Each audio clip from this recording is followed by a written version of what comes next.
వస్తు సేవల పన్ను జీఎస్టీ సంస్కరణలు స్వయం సమృద్ద భారత్కు దోహదం చేస్తాయని ప్రధానమంత్రి నరేంద్ర మోదీ పేర్కొన్నారు. జీఎస్టీ సంస్కరణలపై ప్రధానమంత్రి నిన్న ప్రసంగిస్తూ దేశవ్యాప్తంగా ఈ రోజు నుంచి నూతన జీఎస్టీ స్లాబ్లు అమల్లోకి వచ్చాయని అన్నారు.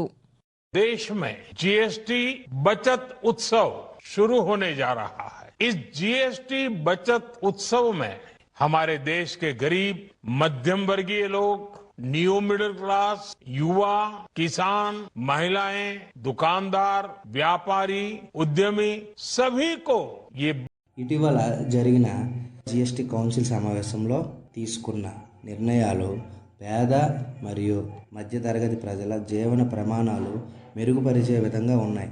దినసరి అవసరాల వస్తువులైనటువంటి సబ్బులు, షాంపులు, టూత్పేస్ట్లు మొదలగున వస్తువులపైన పన్నులు 5% తగ్గించారు. ప్రధానమంత్రి నరేంద్ర మోదీ గారికి నా ధన్యవాదాలు.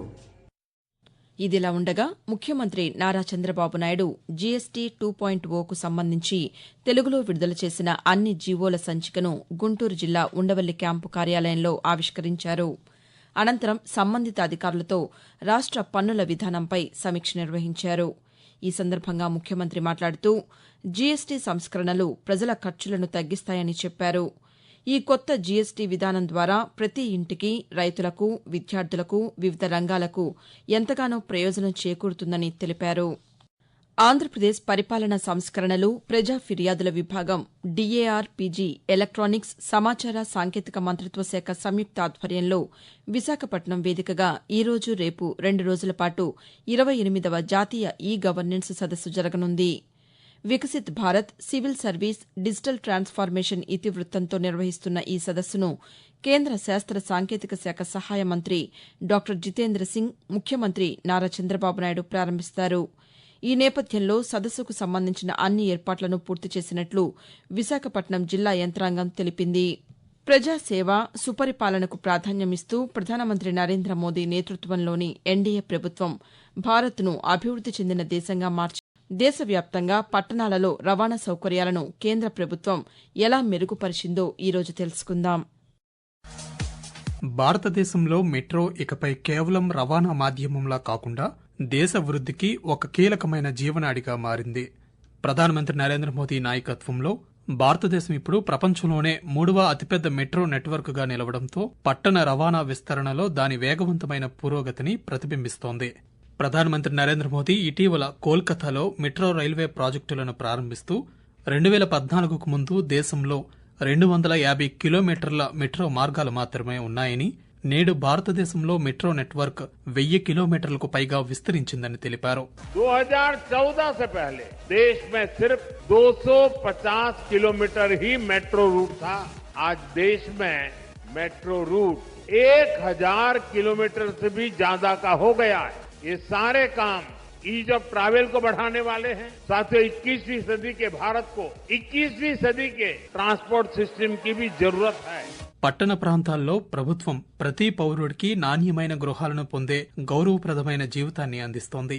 గత 11 సంవత్సరాలలో ప్రభుత్వం పట్టణ ప్రాంతాల్లో సరసమైన గృహాలను అందించింది.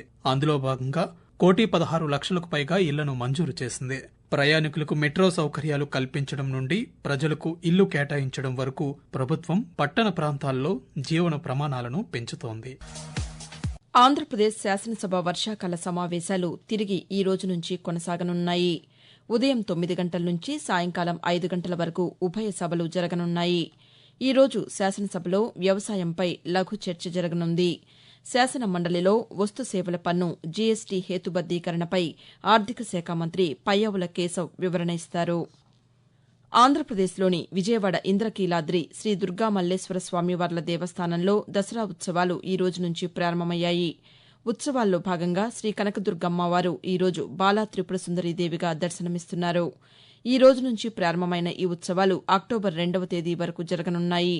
భక్తులకు ఎటువంటి ఇబ్బందులు లేకుండా అధికారులు అన్ని ఏర్పాట్లు చేశారు. మరోవైపు తెలంగాణ రాష్ట వ్యాప్తంగా నిన్నటి నుంచి బతుకమ్మ సంబరాలు ప్రారంభమయ్యాయి. తెలంగాణ ప్రభుత్వ ఆధ్వర్యంలో హనుమకొండ 1000 స్తంభాల ఆలయం వద్ద నిర్వహించిన బతుకమ్మ వేడుకల్లో మంత్రులు భట్టి విక్రమార్క, జూపల్లి కృష్ణారావు, కొండా సురేఖ తదితరులు పాల్గొన్నారు. ఈ సందర్భంగా రాష్ట ప్రజలందరికీ బతుకమ్మ పండుగ శుభాకాంక్షలు తెలిపారు.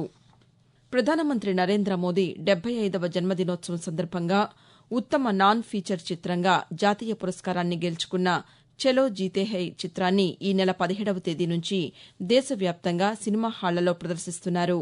ఇది ప్రధానమంత్రి నరేంద్ర మోదీ జీవితంలోని చిన్ననాటి సంఘటనల నుండి ప్రేరణ పొందింది.